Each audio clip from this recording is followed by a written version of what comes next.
What's up, everybody? Welcome back to the Prep Rally Podcast, your go-to huddle for high school sports action in Northwest Arkansas and the River Valley. I'm your host, Sydney Ruth Mulvannon. Good morning, Sydney. We've got the highlights. We've got the hype. We've got our Gimme 5 and Top 5 where we count down the top athletes of the week from Northwest Arkansas and the River Valley. And we got Leland Barclay, the best part about it. Well, whether you're listening on the way to practice or sitting in the stands, we've got something for every high school sports fan. Let's kick it off with this week's biggest wins and wildest finishes as we reel it back.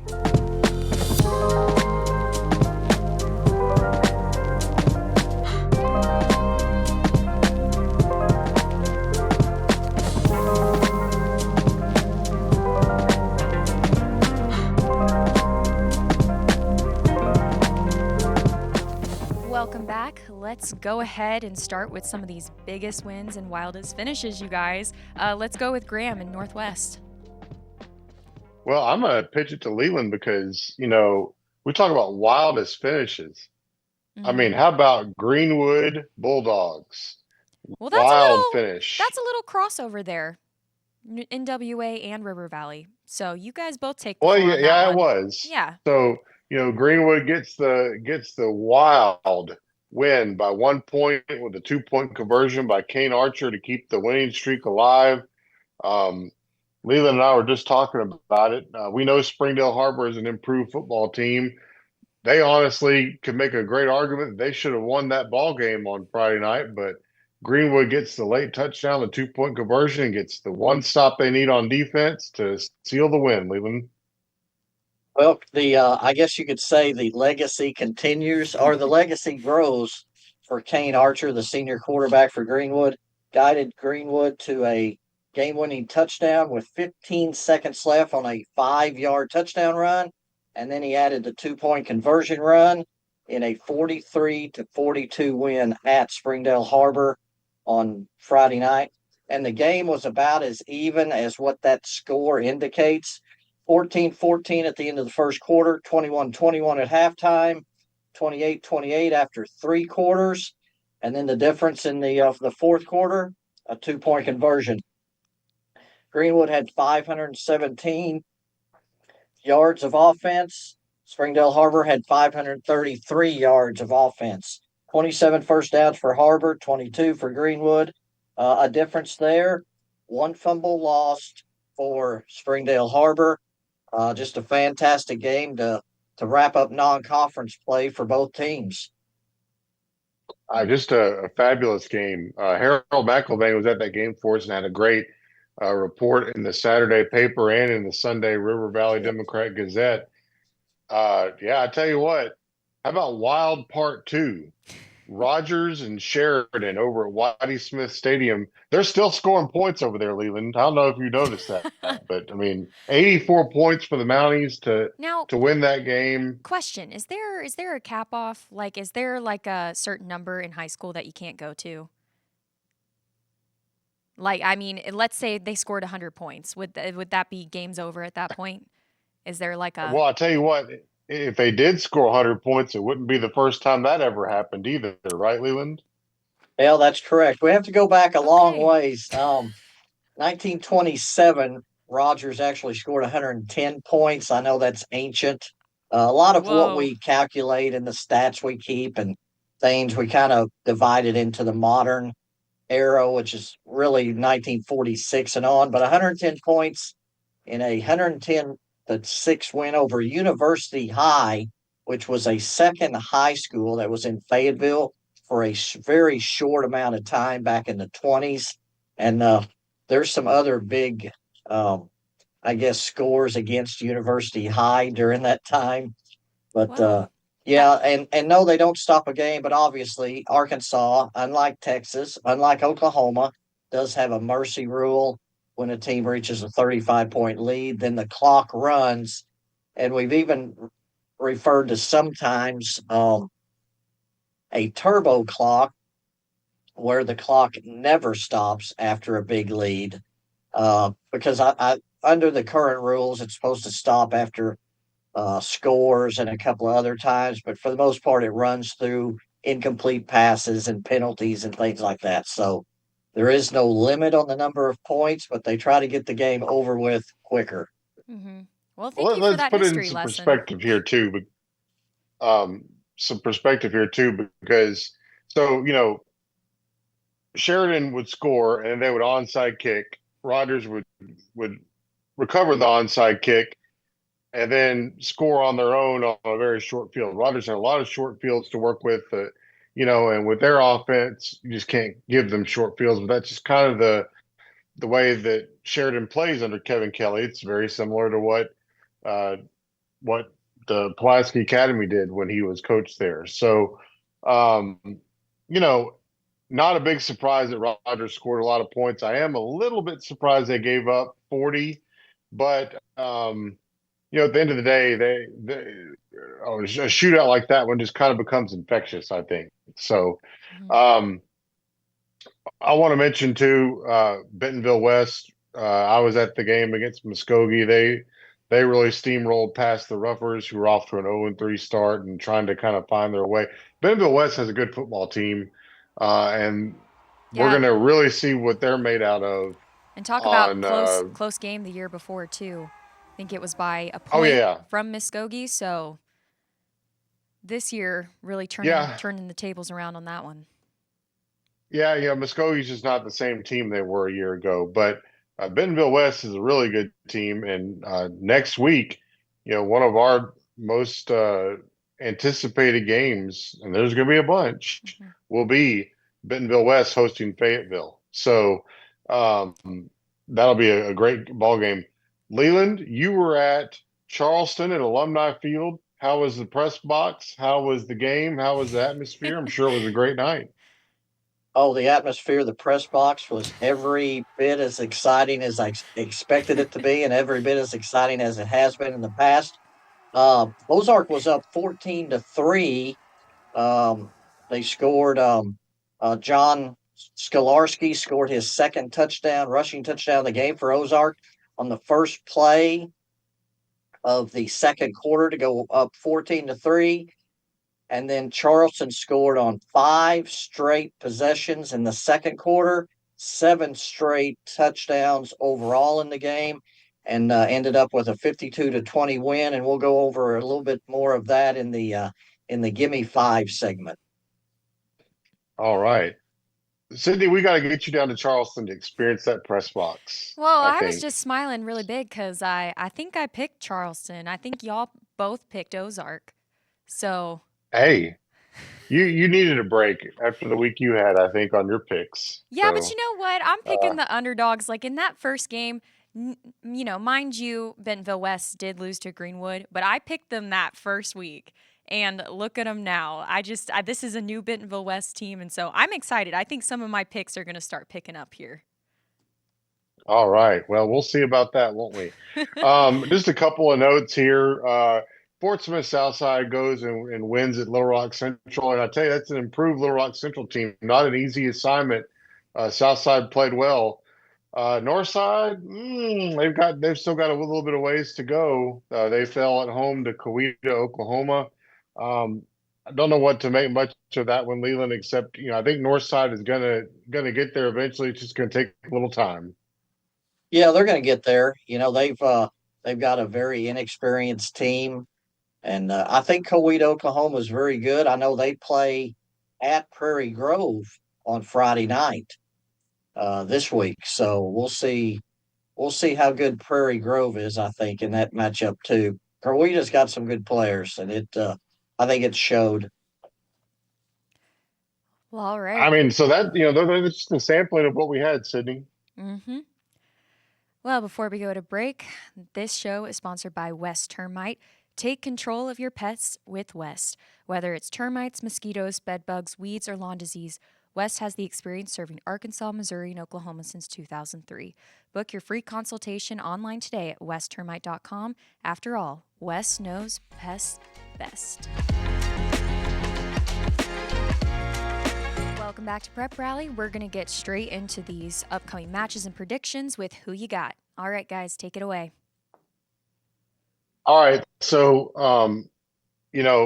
as we've figured out over the years, once they introduced week 0, there's going to be a week where there's just not going to be a lot of games played, and this is the week. I mean, there are a lot of teams that have already played their allotment of 3 non-conference games, so we just don't have a whole lot of games happening in our area this week. But a couple of the ones that we do have are pretty exciting. We'll start with Charleston and Hebner, Oklahoma. The Tigers, Leland, man, I'm on board now. I'm back on board. I can't believe I jumped off board for the Ozark game because I picked Charleston to win their league. So, I mean, who you got? I got the Charleston Tigers. Well, absolutely. Who you got? They're rolling right now. They're very good offensively. 4 senior linemen. Of course, Carter Little's having a fantastic season already. Had a fantastic game on Friday night. Their starting offense has scored 11 touchdowns out of 14 possessions this season already. So very good offensive team, very good defensive team. I'm a little embarrassed to say that, I picked a team that was mercy ruled, not once but twice on Friday night. So, and one of those was Ozark, but we didn't see that one coming. That was kind of a game where it just kind of snowballed. And I think now Charleston wants to go to Hebner, win their 3rd conference game, stay healthy, and get ready for 3A1 play. All right, Sydney, who you got? I hope to keep my streak going, so I'm going to pick Charleston once again. All right. Let's stay in the River Valley. Kind of a game that I thought would be a good game last year. It didn't turn out to be. Was Hackett at Mountainburg. Mountainburg's quarterback went out in the game, and Hackett just ran wild on the Dragons. This time it's at Mountainburg. Ryan Allen's going to stay healthy, but close. But I think Hackett still pulls this one out. Sydney, who you got on this one? I'm going to pick Mountainburg. Oh, I like it. Leland, who you got?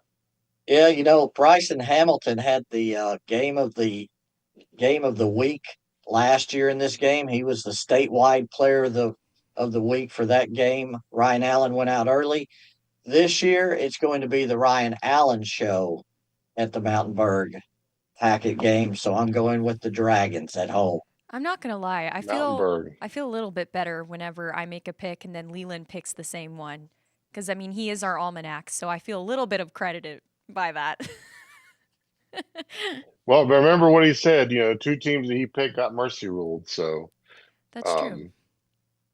Yeah, I'm not sure that's ever happened before, but. Hey, there's always a first time for everything. This game really looked good on paper at the start of the year. I'm not so sure how good Harding Academy is. We know Elkins is going to be a good team. They had a tough loss to Dardanelle, who picked up another good win, and we're kind of going down the rabbit hole with this. But Harding Academy is coming up to play Elkins. That's usually been a really high stakes matchup in Class 4A. A lot of times in the playoffs. Harding Academy traditionally is very good. Elkins, we know they've been good for a long time. Sydney, we're going to lead off with you. Harding Academy at Elkins. Who you got? This is probably going to be my toughest pick out of all of them. And I'm going to pick Harding Academy. Ooh, wow. I know, but Leland. I have my reasons. Well, and it is a difficult pick, but I think it is 2 programs a little bit going in opposite directions right now. Harding Academy was just, had a tremendous run when they were 3A. The competitive equity factor now has kind of evened things up for them. Neil Evans, their longtime coach, also went to Harding University to coach. So, they're going a little bit different direction. I think Elkins is still riding the high of some very good seasons. I think Elkins wins this game in a high-scoring game. I've got Elkins too. John Bunch Memorial Field out there at Elkins, I believe, is the setting.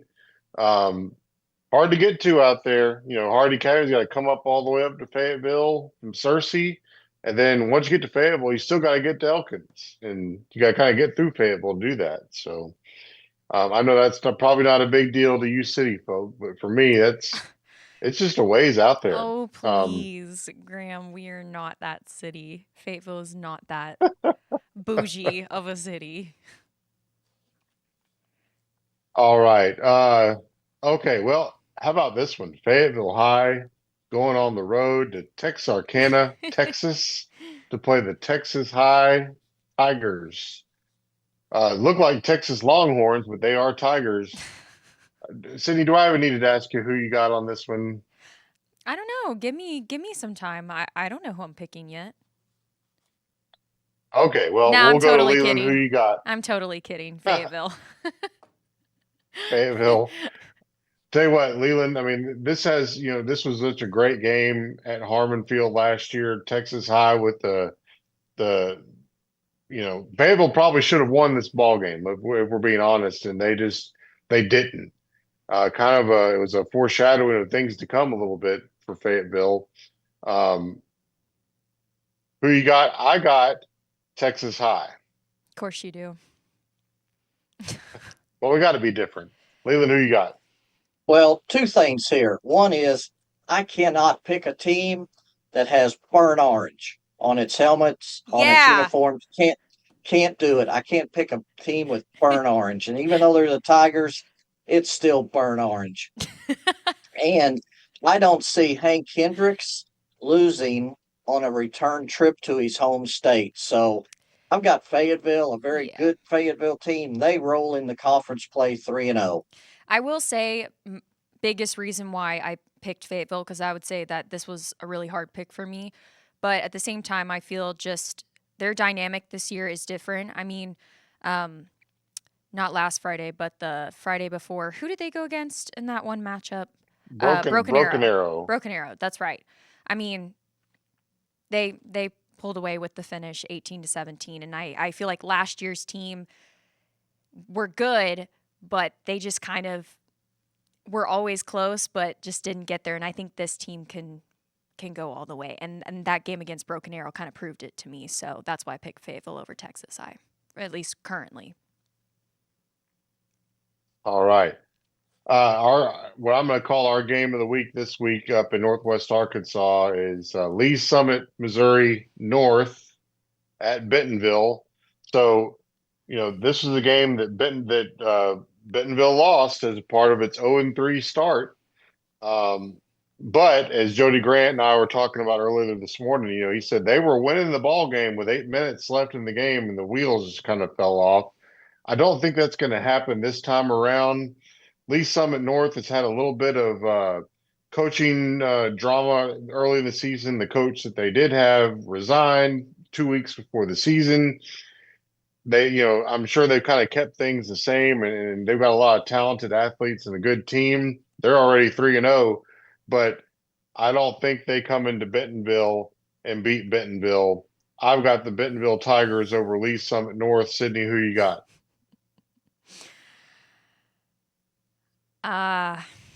Shoot. I just keep saying each one is a hard pick, but I think as small of a games that we have for the lists we have this week, all of them are not easy picks, but I'm going to go with Summit. Leland, who you got? Oh, I think Bentonville turns the tables from last year. Instead of going 0-3, they finished conference play 3-0 with the win against Missouri. Okay. All right. Well, that concludes our Who You Got segment. And that's right. And Sydney, before we get into give it over to you. Yeah. I don't know. Can you hear me on that Zoom?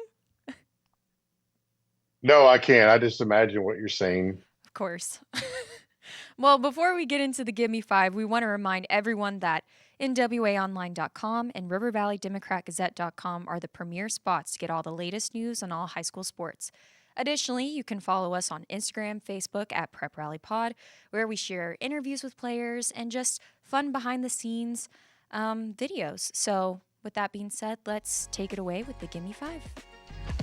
Hi, my name is Jackson Harrison. This is the River Valley Give Me 5. These are the top 5 performances of the last week in the River Valley. And wow, what a variety we have. First, number 5, we're going to start in Oklahoma. Fast pitch softball. Kylie Combs, a senior pitcher for Pecola, pitched the Pecola Lady Indians to the LaFleur County Tournament Fast Pitch Softball Tournament on Thursday night with a sparkling 3-0 shutout win over Podo. Combs gave up in 27 innings in the tournament, or in 25 innings in the tournament. She struck out 27, and Pecola won its second straight fast pitch softball tournament in LaFleur County.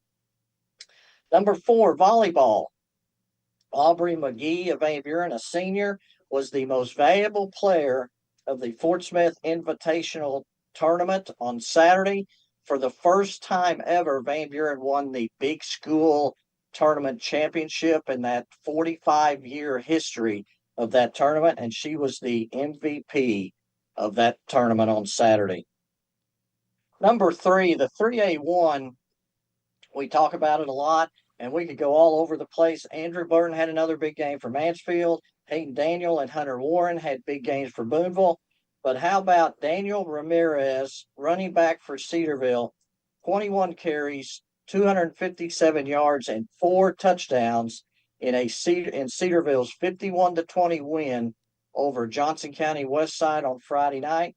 And then also Daniel Mullenix, a quarterback for Lavaca, 10 of 18 for 129 yards and a touchdown, 13 carries for 164 yards and a touchdown, including a 99-yard touchdown run in a 36-12 win over Roland, Oklahoma.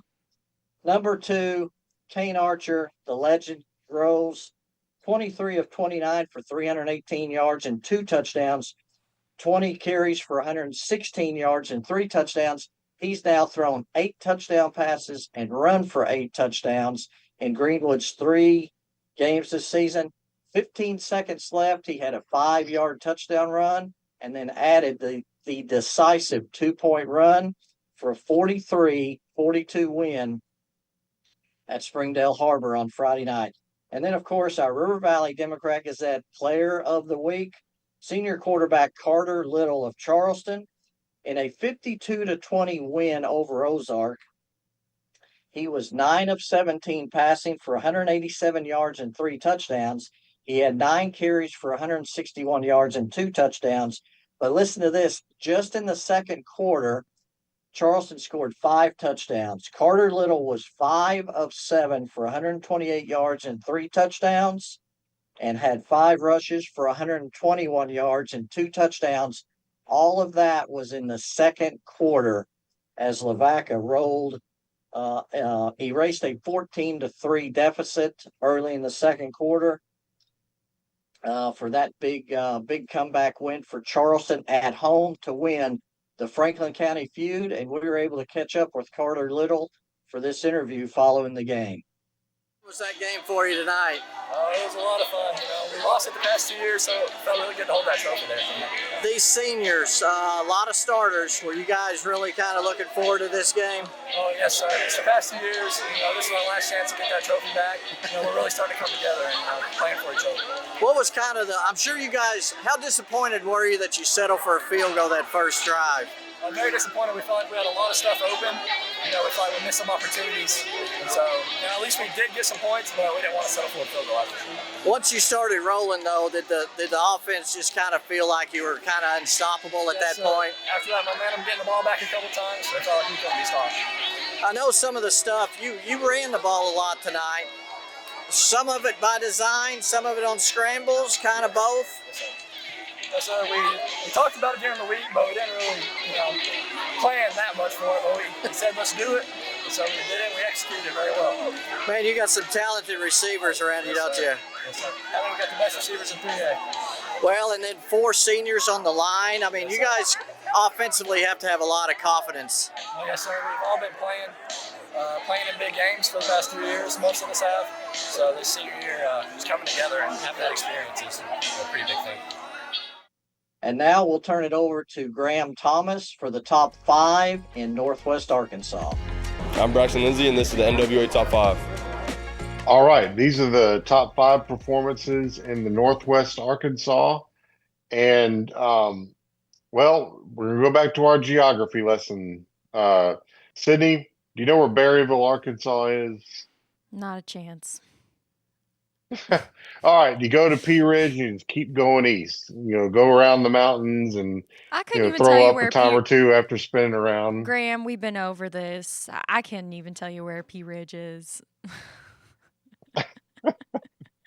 Well, we're just gonna have like a day of driving around Northwest Arkansas, just you and me, and Leland, it'd be a great Diana, day.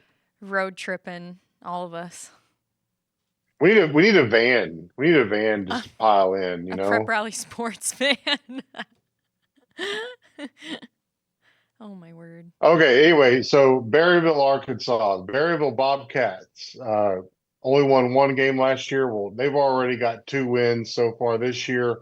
In last week's victory, Jason Alvarado with 151 yards rushing on 13 carries and 2 touchdowns. Hey, how about C.T. Hicks? He had 167 passing yards, 39 yards rushing, and 2 touchdowns. That's over 200 yards of offense for the young man. Great job by Berryville. They're 2-0. We're excited about that. The next 3, I don't know that I've ever done this before, but the next 3 of the top 5 are going to come from teams that did not win their ball game, but yet some great individual efforts. So number 4 is Reed McAllister of Springdale Harbor, had 207 rushing yards, 3 touchdowns, and the Wildcats got their hearts ripped out by Kane Archer, but he had a great individual performance, the running back for the Wildcats. Number 3, Elijah Sugg of Prairie Grove, another really tough performance against Farmington. Farmington wins in another last-second game. That's a game that we probably should have hit on some, but a great win for Farmington. But Elijah Sugg ran 22 times for 224 yards, scored 3 touchdowns. He had a great ball game as well. Tigers just came up a little bit short against Farmington Cardinals. Number 2, Cole Creighton in a loss to Lincoln Christian. Passed for more than 400 yards, 406 actually, and 2 touchdowns. Leland, that is his 2nd straight week of more than 400 yards passing. I can do math. If he continues on that kind of pace, he's in for a really big season. And number 1, our Northwest Arkansas Player of the Week for football is Braxton Lindsay of Rogers. And, this is a guy who can do just about everything you can do on the football field. He can run it, he can throw it, he can catch it, he can play a lot of defense. He did a little bit of everything on Friday in the win against Sheridan. He caught 4 passes for 37 yards. 2 of those were touchdowns. He returned an interception for a touchdown. It was a 40-yard pick 6. And then when talking to Henry Apple, who was at the game, he probably made the play of the game when Sheridan was still in it for a little bit. I think it was 28-21, something like that. And they were going for it on the Yellow Jackets were going for it on 4th down. And they threw a pass, and Lindsay met the receiver and just planted him right into the ground, short of the yard to gain. Rogers takes the ball and goes on and pulls away for the big win. Braxton Lindsay, he's going to BYU. He's a really good football player in this area. And that is my top 5 of the week. All right, y'all. We hope you enjoyed our show today, and we will see you next week. What? Wait. What? We forgot. We've got to talk about, there's a couple of big things happening this week. One, particularly down in the River Valley, is the Battle of Rogers Avenue Volleyball Edition. They're going to do it twice, but this is the first one. Southside plays at Northside on Tuesday night. And I tell you what, I mean, the Battle of Rogers Avenue rivalry, it spreads across sports, right, Leland? Well, it doesn't matter what sport it is. I mean, it could be, the old expression is it could be tiddlywinks, and Harold McIlvain will be there, and we'll have full coverage of the volleyball version of the Battle of Rogers Avenue. And we've got lots, and that just kind of leads us to we got all kinds of things going on. We've got golf, we've got tennis, we've got cross country. There's so many things to check out on our website that Cindy mentioned earlier, and just a very full week. So we'll be back filming next week's show in no time with the start of conference play. Thanks for that update, Graham. All right.